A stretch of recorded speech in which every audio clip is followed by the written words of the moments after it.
আমাদের দলের ভারপ্রাপ্ত চেয়ারম্যান, তিনি আগামী 25শে ডিসেম্বর তিনি ঢাকার মাটিতে আমাদের মাঝে এসে পৌঁছবেন।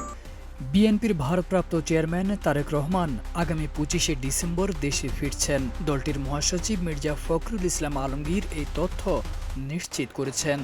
গুলশানে বিএনপির চেয়ারপারসনের কার্যালয়ে দলটির স্থায়ী কমিটির জরুরি বৈঠক অনুষ্ঠিত হয়। এতে ভার্চুয়ালি যুক্ত ছিলেন তারেক রহমান। 12 ডিসেম্বর রাতে 9:30টার দিকে এই বৈঠক শুরু হয়। বৈঠক শেষে মির্জা ফখরুল বলেন, আনন্দের সঙ্গে জানাচ্ছি বিএনপির ভারপ্রাপ্ত চেয়ারম্যান তারেক রহমান আগামী 25শে ডিসেম্বর দেশে আসছেন। তার এই আগমনকে শুধু স্বাগত নয়, আনন্দের সঙ্গে জানাচ্ছি। তারেক রহমান 2007 সালে 1/11 পট পরিবর্তনের পর গ্রেপ্তার হন। 2008 সালে কারাগার থেকে মুক্তি পেয়ে চিকিৎসার জন্য সপরিবারে যুক্তরাজ্যে যান। এরপর থেকে তিনি সেখানেই আছেন।